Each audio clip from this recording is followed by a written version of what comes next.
जर वाढू लागले. हो, जर तुम्ही लठ्ठ आहात, कोणालाही नुसतं असं म्हणणं पहा, तो लगेच कबुली देईल. हो ना, अलीकडे वजन फारच वाढते. कमी करण्याचा प्रयत्न कर, पण फारसा काही फरक पडत नाही.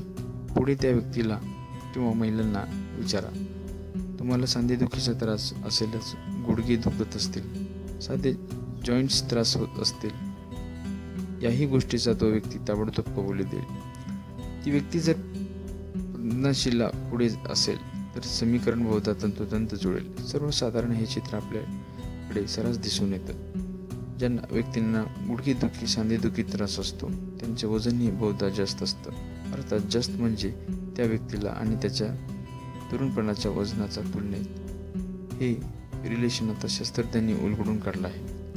पण त्यासाठी तब्बल 21 वर्ष संशोधन केलं आणि त्यातली केवळ सातत्य नाही तर इतर काही गोष्टी तपासून पाहिल्या. लठ्ठपणा संबंध नेमका कशाला जोडला जातो?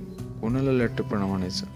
त्या व्यक्तीला बॉडी मास इंडेक्स म्हणजे BMI या व्यक्तीच्या पोटात घेर, त्या भोवती साचलेली चरबी आणि फॅट्स, शरीरातील जास्तीत प्रमाण या प्रमुख घटकावर तुमचा लठ्ठपणा अवलंबून असतो आणि त्यावरच ती व्यक्ती लठ्ठ आहे की नाही, लठ्ठपणाचं प्रमाण किती आणि हे ठरवलं जातं. डेन्मार्क शास्त्रज्ञांनी 50 ते 64 वयोगटातील काही स्त्री पुरुषांना अभ्यास केला आहे. तब्बल 21 वर्षे या संबंधित त्याचा अभ्यास सुरू होता. त्यातून त्यांनी काढलेला निष्कर्ष असा की ज्या व्यक्ती लठ्ठ आहेत त्या संबंधीचा त्रास जास्त होतो, त्यात ही महिला हे प्रमाण जास्त आहे. ज्या महिलांचं वजन प्रमाणापेक्षा जास्त असेल, तुलनेत अधिक लठ्ठ